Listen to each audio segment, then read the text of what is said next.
الشيطان الرجيم. بسم الله الرحمن الرحيم.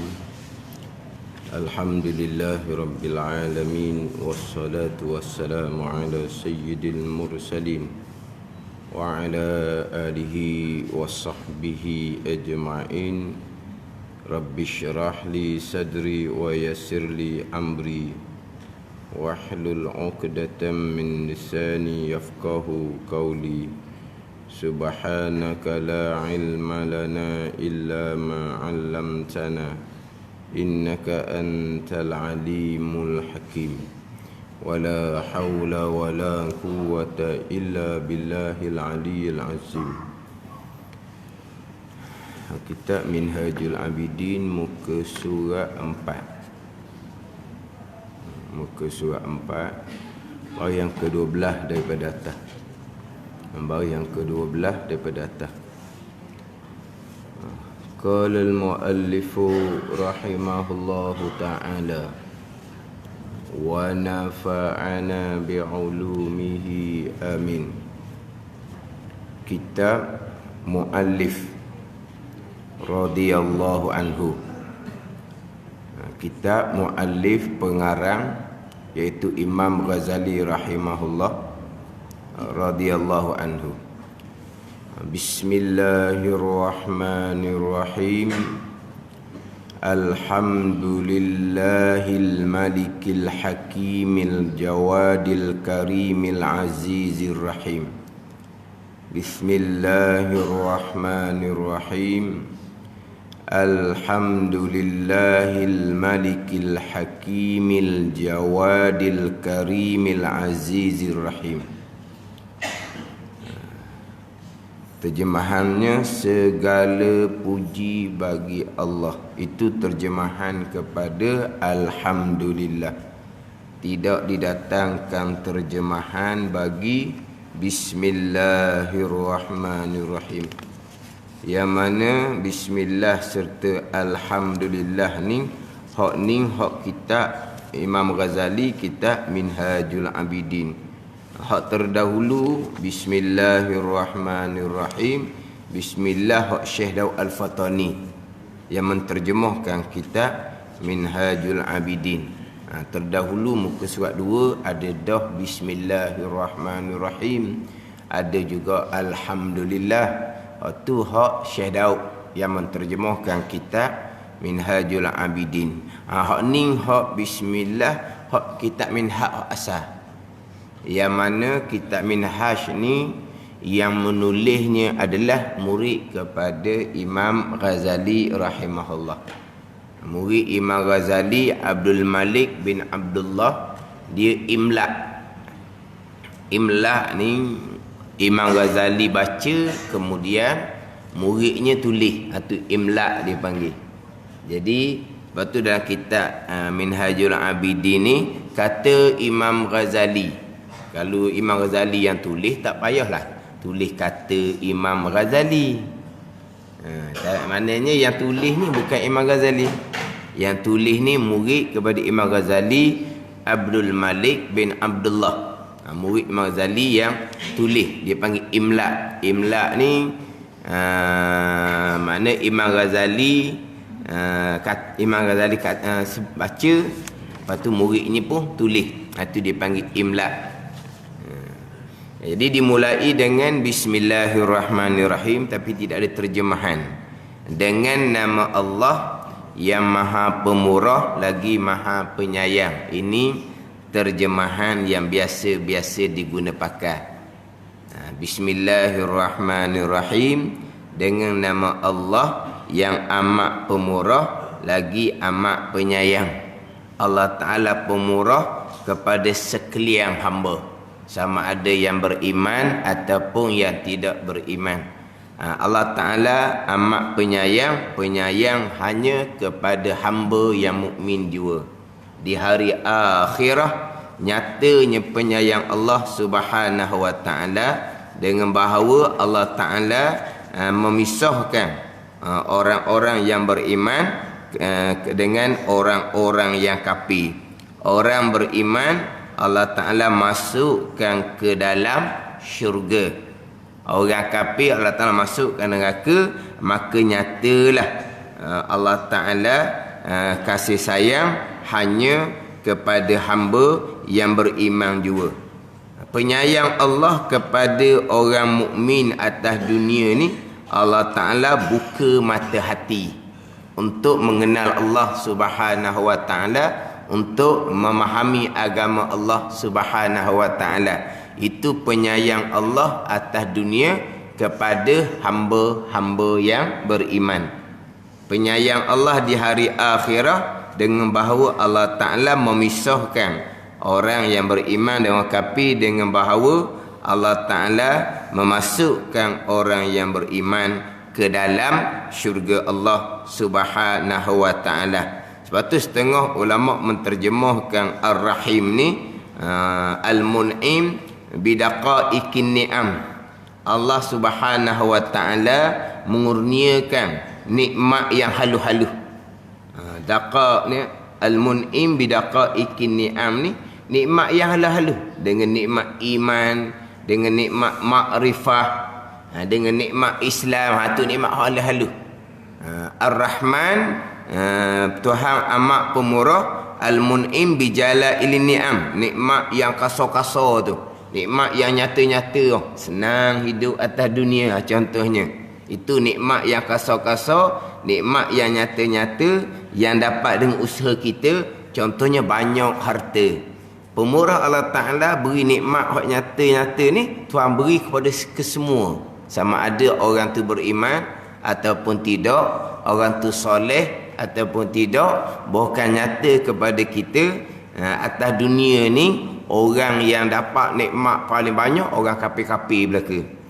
Orang kafir lah hak dapat nikmat paling banyak. Itu datang daripada kemurahan Allah Subhanahu Wa Ta'ala. Atas dunia Tuhan bagi bagai-bagai atas kemurahan Allah, atas redha Allah, atas rahmat Allah kepada orang yang beriman. Terkadang orang yang beriman Tuhan beri bagai-bagai nikmat dunia, terkadang Tuhan tak beri nikmat dunia kepada orang yang beriman. Tapi kalau Tuhan beri nikmat dunia pada orang iman, Tuhan beri dengan kemurahan Tuhan, dengan redha Tuhan, dengan rahmat daripada Tuhan. Orang kafir Tuhan beri juga, tapi bukan dengan redha Tuhan, bukan dengan rahmat Tuhan. Tuhan beri dengan kemurahan Tuhan. Sebab atas dunia ni, ada atas dunia tidak ada nilai di sisi Allah Subhanahu Wa Ta'ala. Kalau barang atas dunia ni ada nilai di sisi Allah Subhanahu Wa Ta'ala, walaupun nilai yang dunia tu ada nilai yang menyamai nilai sebelah sayap nyamuk, nescaya Allah Ta'ala tidak akan biar kafir minum air walaupun setegak. Kalulah hak nikmat atas dunia ni bernilai di sisi Allah menyamai setengah sayap nyamuk, setengah je, nescaya Allah Ta'ala tak akan beri kepada orang kafir minum walaupun setegak air. Sebab orang kafir tak layak nak dapat nikmat kalau nikmat tu bernilai. Nikmat tu tak bernilai di sisi Allah Subhanahu Wa Ta'ala. Allah Ta'ala beri bagai-bagai nikmat kepada orang kafir ketika hidup atas dunia, atas rahman kemurahan Allah Subhanahu Wa Ta'ala. Kasih sayang Allah, Allah Ta'ala beri nikmat yang halu-halu. Nikmat iman, nikmat makrifah.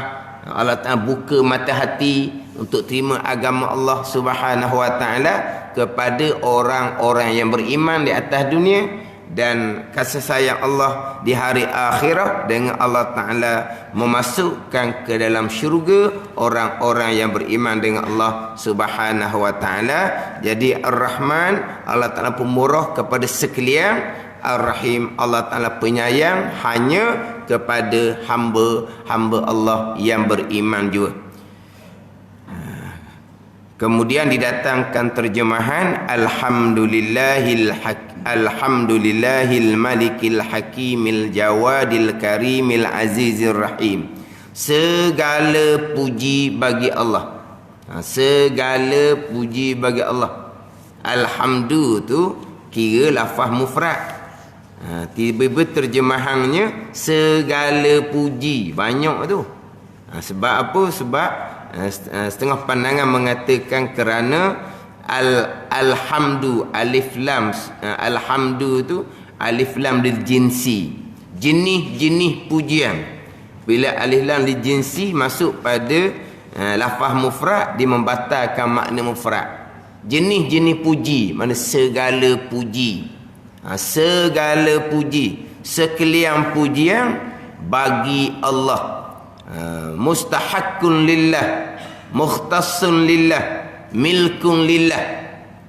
Kena takdirlah situ khabar tu. Segala puji mustahak bagi Allah, tertentu bagi Allah, milik Allah, kembali kepada Allah Subhanahu wa taala. Sekalian pujian. Kalau kita ngaji dalam kitab-kitab kau, dia bahagi kepada 4 pujian. Puji qadim bagi qadim, puji qadim bagi hadis, puji hadis bagi qadim, puji hadis bagi hadis. Bunyi Arab sikitlah. Qadim Allah Ta'ala, hadis ni makhluk Allah yang baru. Puji qadim bagi qadim, Allah puji Allah. Dalam ayat Al-Quran tu kita yang baca Alhamdulillahi Rabbil Alamin, kita baca, tapi itu kalamullah. Allah puji Allah nah. Kembali kepada Allah. Allah puji hamba, Allah puji para anbiya, kembali kepada Allah. Allah puji para anbiya, contohnya nikmal abdu innahu awwab, sebaik-baik hamba-hamba yang banyak kembali kepada Allah. Allah Ta'ala puji Nabi Ayub alaihissalam, contohnya Allah puji hamba.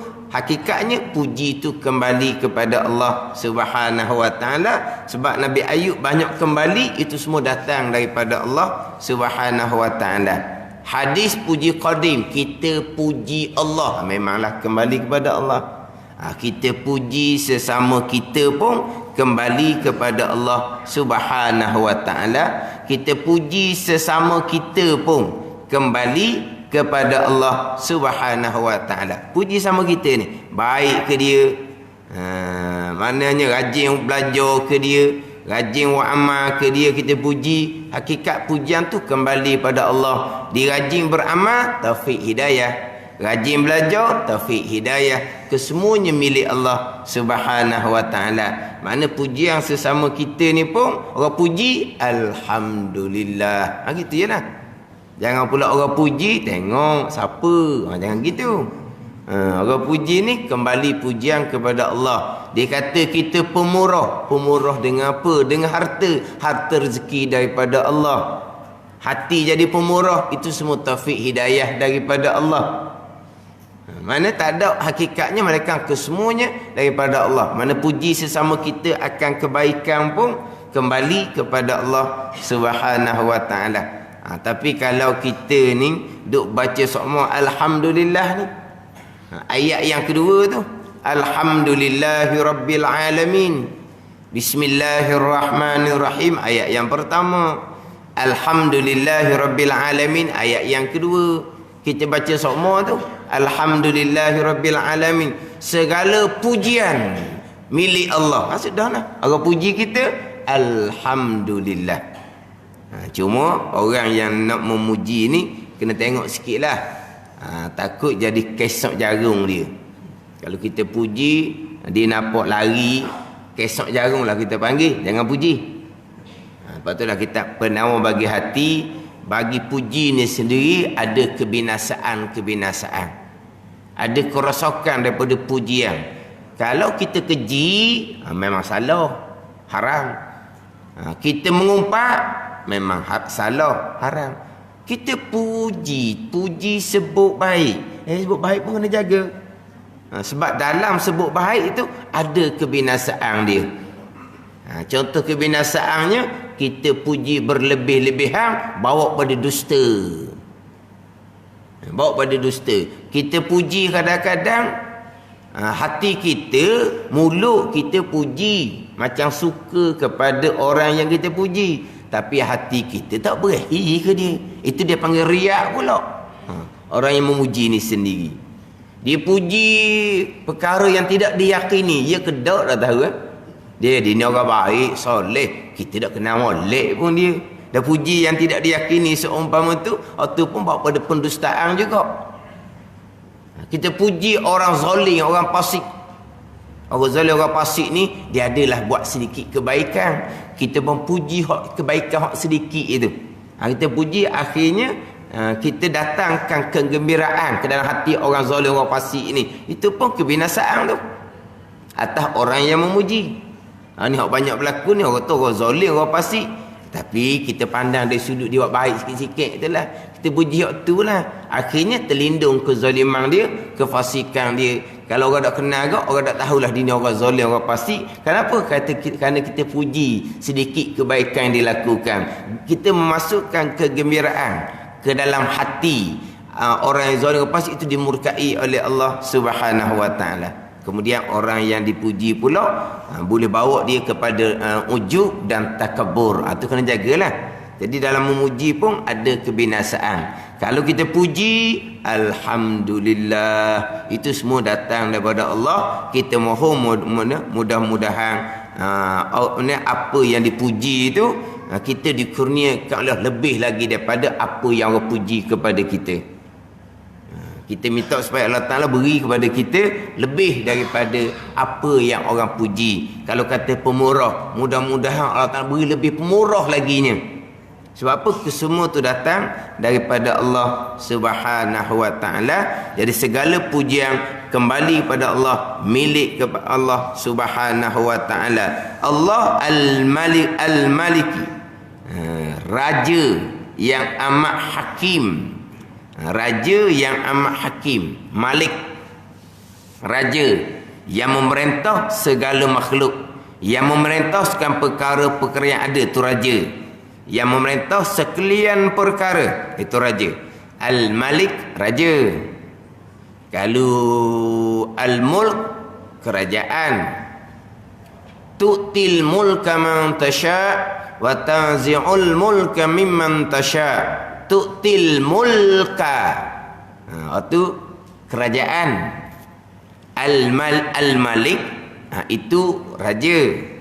Al-Mulk, kerajaan. Al-Milk, kepunyaan. Al-Malak, malaikah. Kul yatawaffakum malakul mautil ladzi. Kul yatawaffakum malakul mautil ladzi wukila bikum. Malakul mauti. Malaikah yang mematikan, yang mencabut nyawa. Dia mim lam kaf ni dia boleh baca 4 peseng. Dia Al-Quran asal tak ada bagi. Kitab-kitab pun tak ada bagi. Lepas tu nak berbagi ke apa? Komo gila. Tengok tempat lah.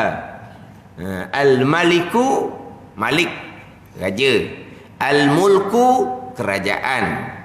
Al-Milku, kepunyaan, milik tu lah. Al-Malaku, malaikat. Malakul Mauti, kita kadang-kadang baca dengan Malikil Maut lah. Kaf tu tak apalah, bagi depan ke bagi bawah, tengok tepat lah. Orang kita biasanya Malikil Maut, Malikil Maut lah. Dia nak comelnya bukan lam bagi bawah, Malikil Maut. Malakul Maut, lam tu bagi atas.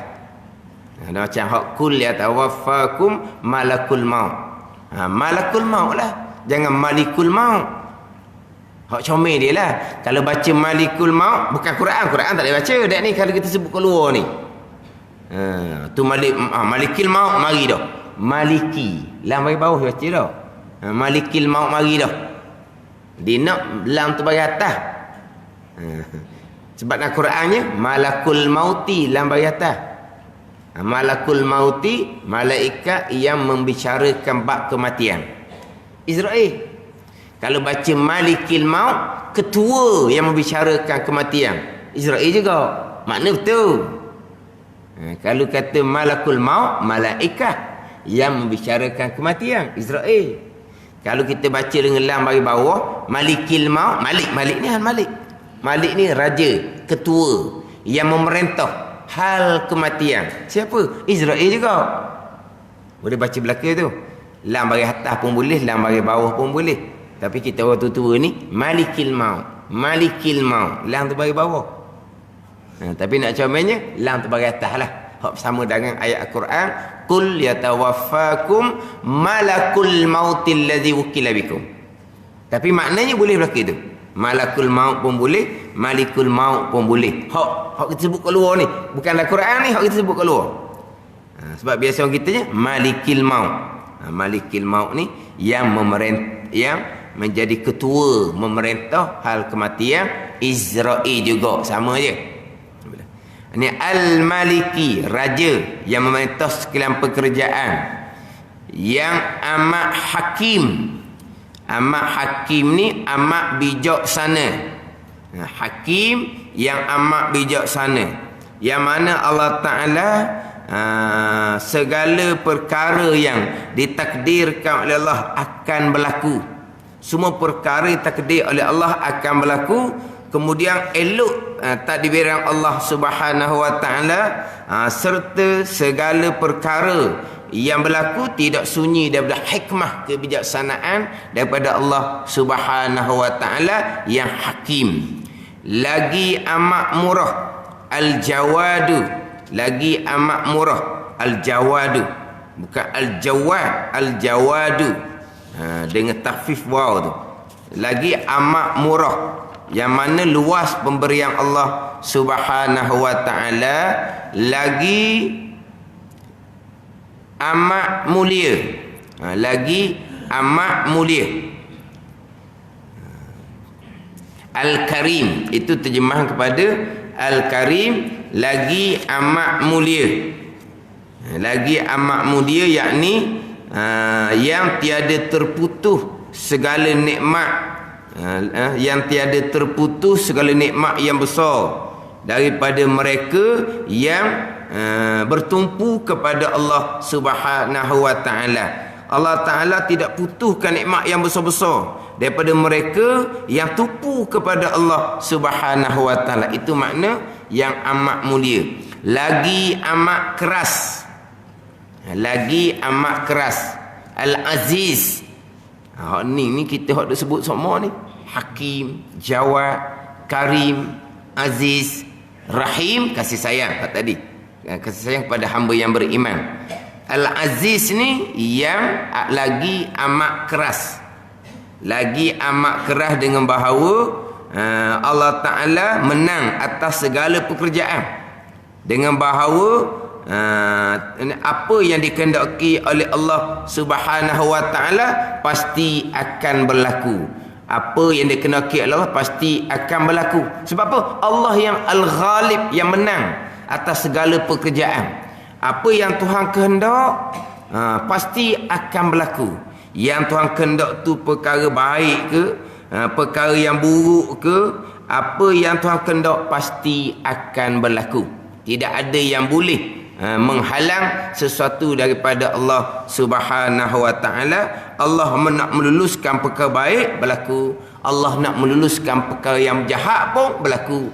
Perkara yang buruk pun berlaku. Macam sekarang lah, Allah nak meluluskan berlakunya musibah, balak, wabak.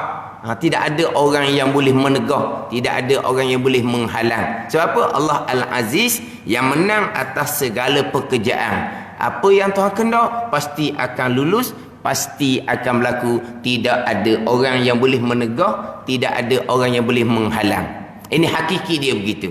Kemudian kita diperintahkan buat asbab. Tu bukan kita nak lawan apa yang telah ditetapkan oleh Allah. Sebab kita buat asbab ni kerana menurut perintah Allah Subhanahu wa Ta'ala.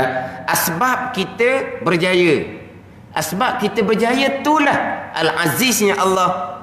Apa yang Tuhan kehendak lulus berlaku, mana apa? Maknanya wabak musibah tu hilang. Mari daripada mana tu? Allah juga. Tapi zahirnya mari daripada kita buat asbab. Kita ambil jalan, ambil tindakan. Lepas daripada kita buat asbab, berjaya kita membendung wabak penyakit itu. Maknanya apa tu? Terbendungnya wabak penyakit itu semua datang daripada kehendak Allah Subhanahu wa Ta'ala. Zahirnya datang daripada usaha, ikhtiar usaha kita. Sebab kalau kita nak kira wabak tu datang pun zahirnya mari daripada asbab perbuatan manusia.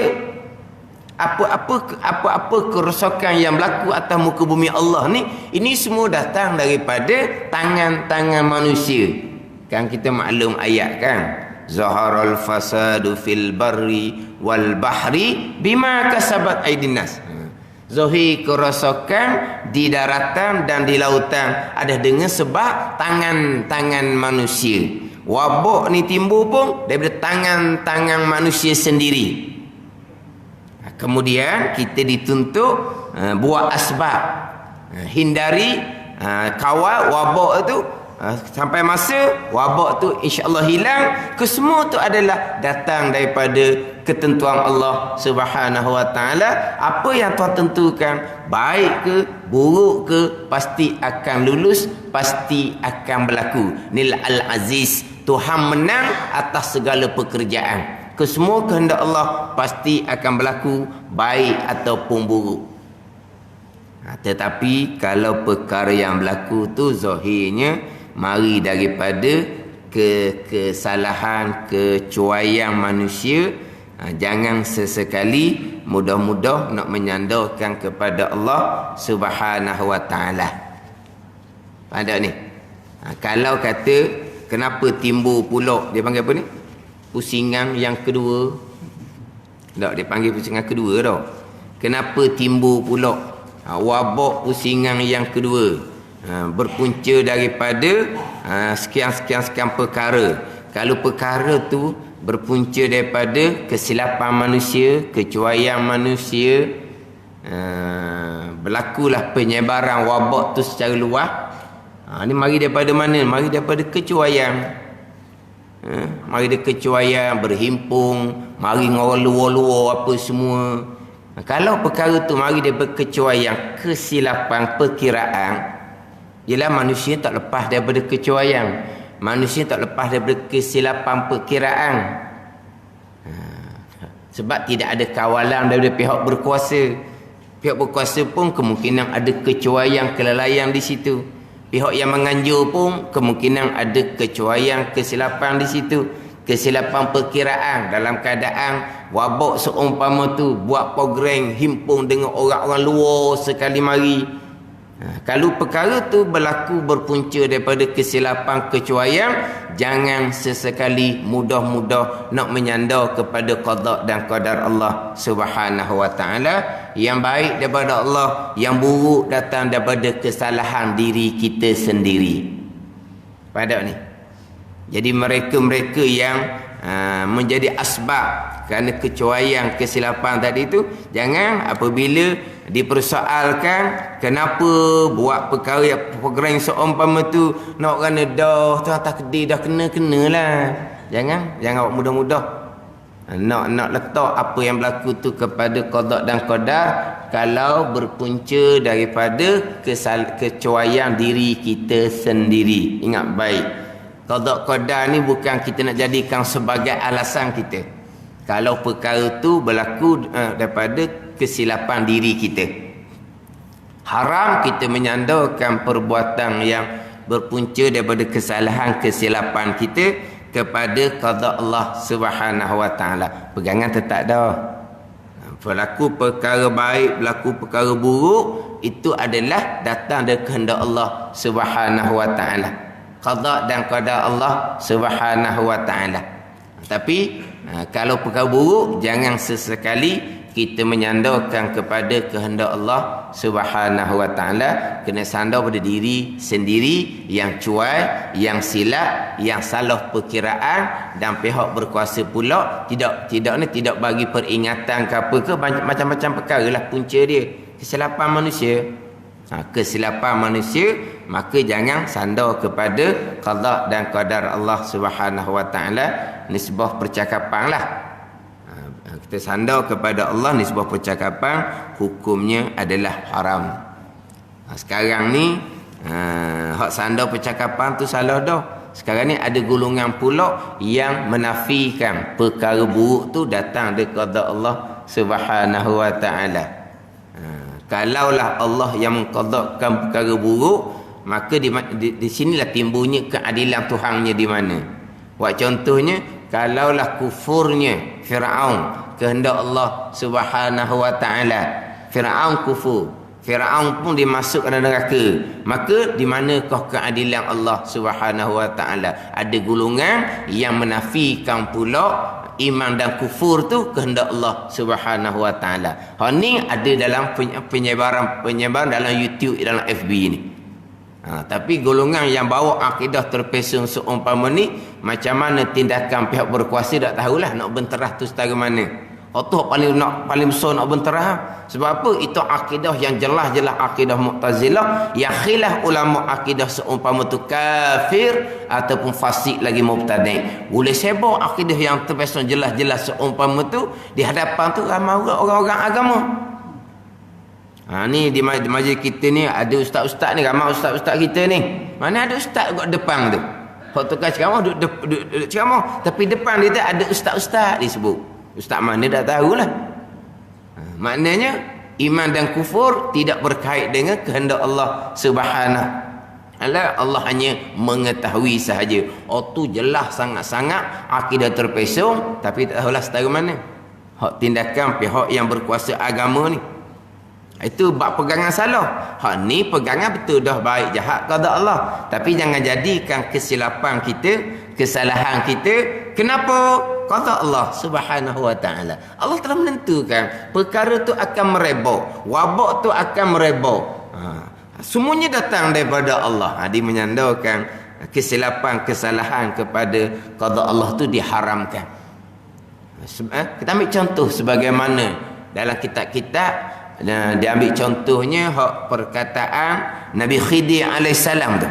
Perkataan Nabi Khidir alaihissalam. Walaupun hakikinya apa yang Nabi Khidir lakukan tak salah, itu wahyu daripada Allah Subhanahu wa taala. Sama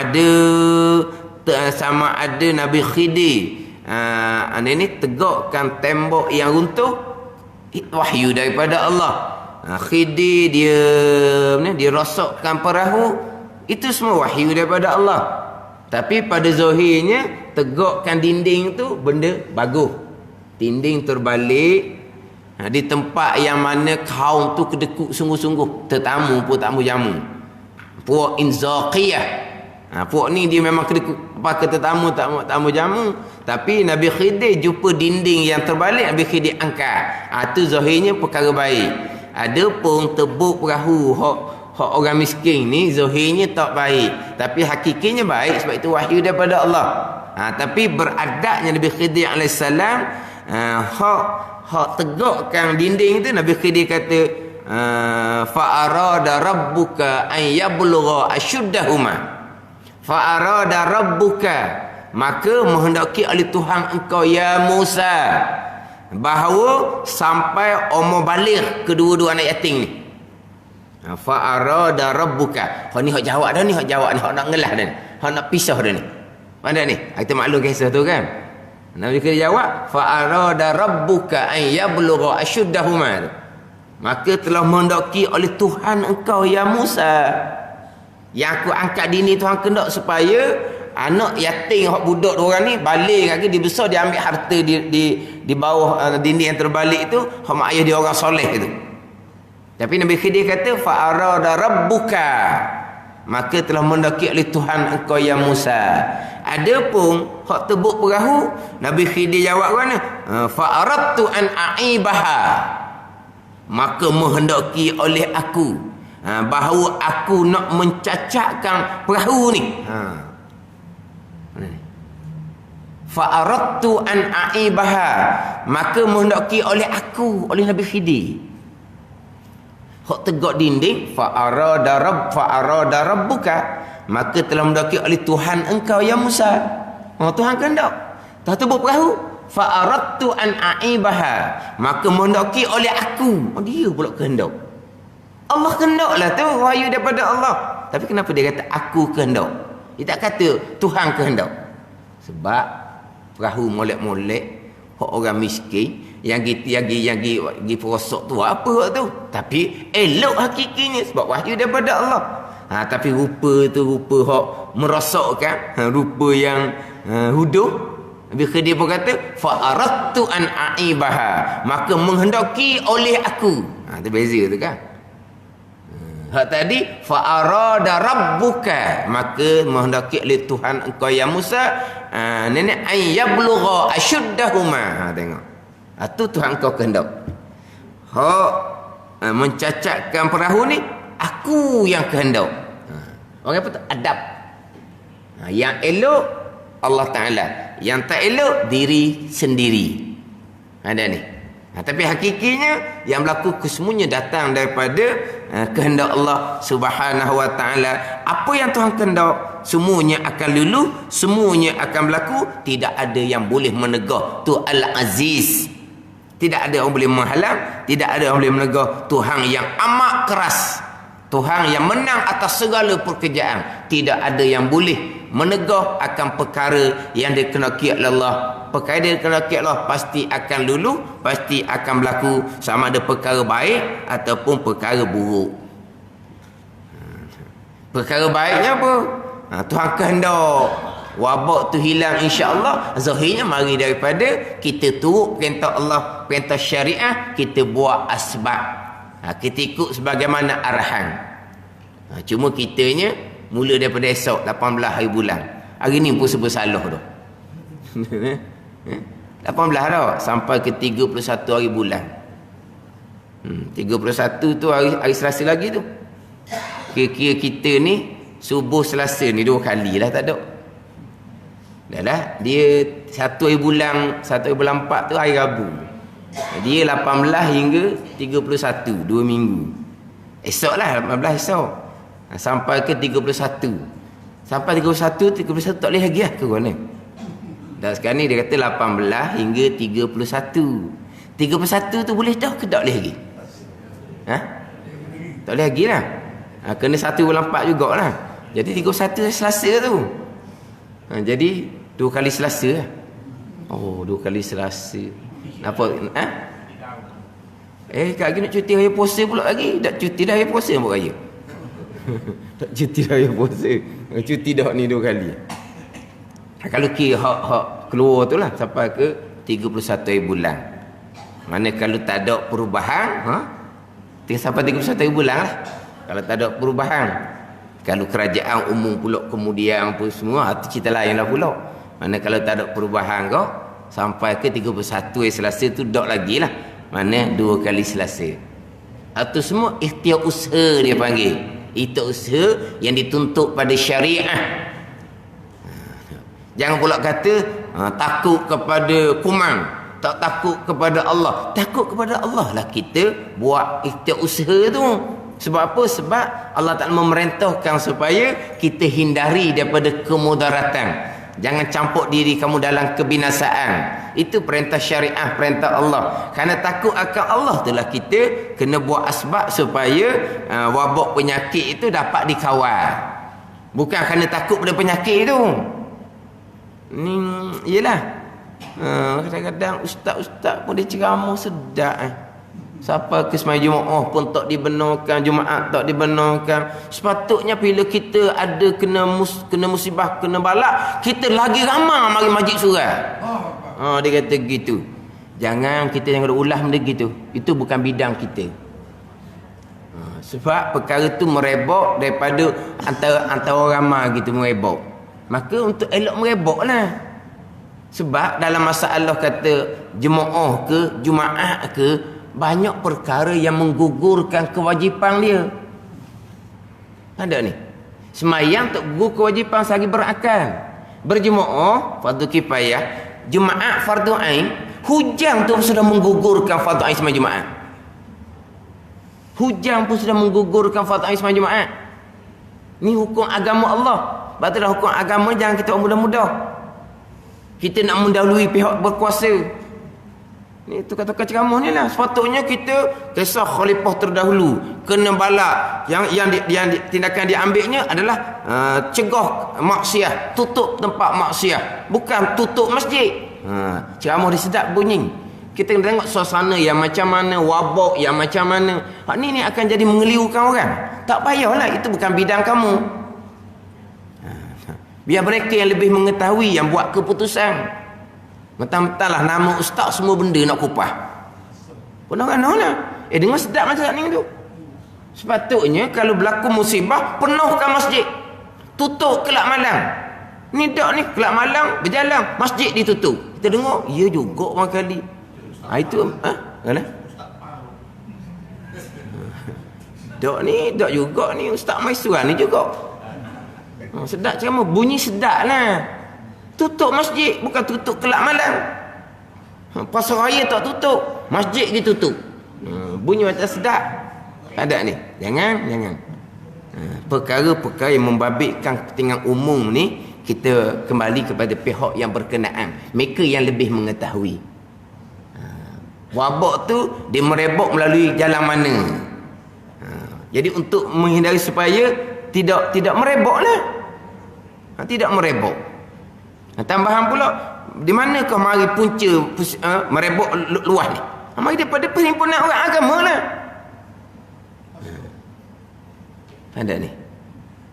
Jadi kadang-kadang malu pula kita jadinya. Orang letak puak mu lah.